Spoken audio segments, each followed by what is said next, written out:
Alright, we're just cleaning one room because this apartment only has a bedroom. And that's all the carpet there is. And we're going to do a pre-vacuum. I'm not going to show the pre-vacuuming. The vacuum's not even completely empty right now, but that's okay. I'm just going to vacuum this real quick. We're going to clean this one today with the Oreck Orbiter. So that's going to be the main point of this video. So stay tuned. Alright, the pre-vacuuming is done, and there was a lot of stuff still in the carpet. I don't know if you can really see that. A lot of fine silt and a lot of fur and things like that. And that stuff was not in there when I started. I had a teeny bit of stuff in there, but I don't think the housekeeper's vacuum works very good. But it's okay, it's all vacuumed now, and we're getting ready to put pre-spray down. And we're going to pre-spray the carpets, and then after that we'll start cleaning them. So stay tuned. Alright, you can see there's a little bit of stains over here in the corner. I don't know if someone threw up or something like that. A little bit of a dark spot there. And little things, just little things here and there in the carpet. No big deal. And of course you can see it's kind of worn down looking there at the threshold coming into the room. And this will help fluff that up. That's one of the reasons we decided to use this on this carpet, is because it looks like it really needs to be fluffed up real good. A lot of people ask us to make videos on this. They like seeing it done because it's not something everybody's seen before. Yeah, it's a very low moisture method, so. Low moisture. Now we didn't show it on video, but I pre-sprayed the carpet with a pump sprayer just to get it nice and wet, so I could run this across it without, so it glide fast and easy. Plus, that's your moisture. It's just a light pre-spraying. It's all the moisture it needs.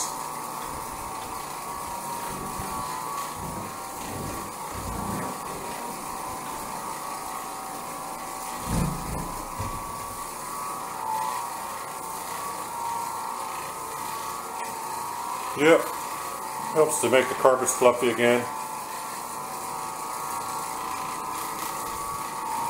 Yeah, there's nothing like taking stains out of a carpet than like one of these does. If you got a heavy stain, it just generally pops them right on out. It just absorbs it right into the bonnet.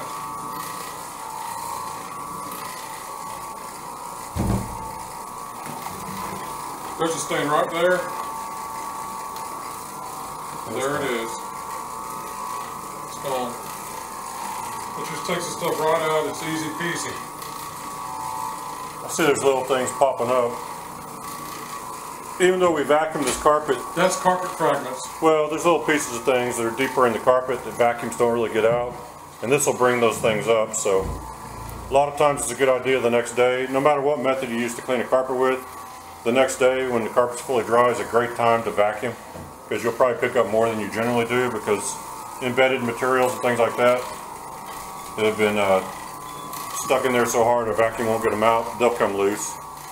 And you've got a window of opportunity to get those up with a vacuum cleaner if you want. A lot of times when you're cleaning carpets for a business, you don't have time to go back and post-vacuum carpets, but you might mention to the customers that when the carpet's fully dry is a good time that they want to vacuum. Because people don't vacuum often enough, and so what happens is you get stuff in your carpets that you just can't get out by vacuuming anymore. Alright, there's a little area up here. It's got some stuff in it. It's kind of rusty colored, but I'm sure it's not rust. It could be a stain from a end table or something like that got wet. Maybe the varnish came off. It could be a stain from some dog poop that got cleaned up, but not. Yeah, that happens a lot in rental houses. You've got a lot of pet messes that never get picked up fully. People kind of get down into it. It's not my house. Oh well, my dog pooped on the carpet. That's the landlord's problem. So yeah. A lot of people think like that. Believe it or not, it's weird to believe they do, but they do.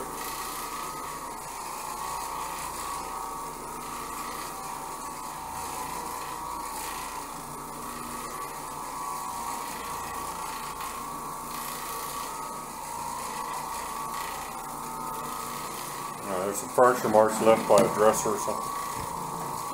Yeah, if we get them out, we have to use some steam.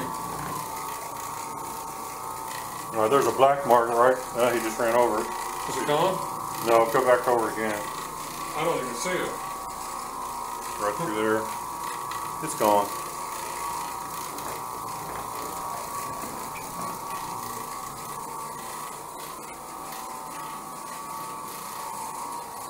Now we had someone message us today. They have a home cleaning green machine or whatever, a visible green machine, and they asked us since the green machine doesn't do real good edge cleaning, should they get a rub doctor, X3 rub doctor, because it gets real close to the edges.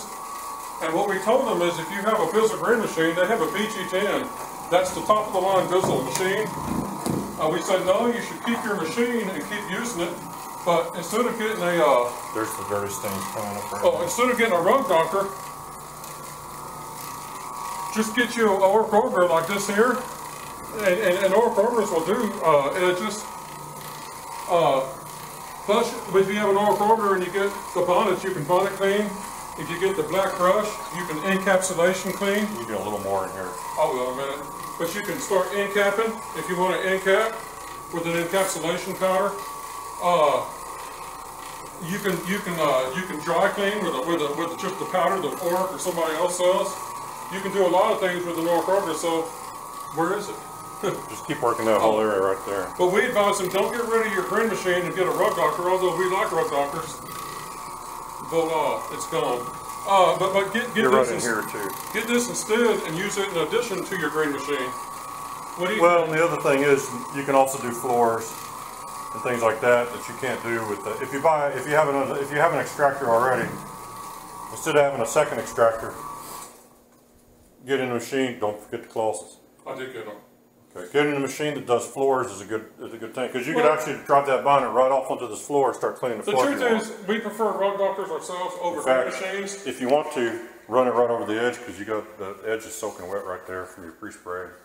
Soak up some of that. Well, we like rub doctors over green machines ourselves, but if I had a green machine, I'd be glad to use it. I just get one of these machines, these Oreck augers, and I'd use it and go along with the green machine with one of these, and this will get your edges. Oreck augers will go right up the edge and get everything. So, well, let's see. We've got to, here it is. We've got to get the carpet rake after he gets all the cords and stuff picked up, and we're going to rake the carpets and make them look nice and fluffy. We'll decide after I rake the carpets, I'll be able to tell if we're going to need to come back and post back or not, because one of the things is this may never get vacuumed again until the next time the next people move out. These carpets will be drying a little around an hour. Yeah. Something like that. All right, stay tuned. I'm going to show you the final results when we finish raking.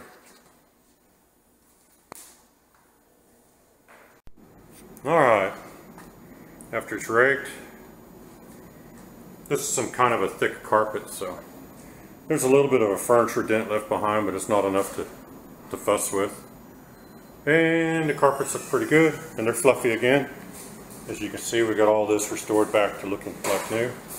So, let me turn the ceiling fan off. That's it. I confess, well, it only took about 20 minutes to do this, which is good, because time is money after all. But anyway, that's all for this video. Hope you enjoyed it. Till next time, thanks for watching.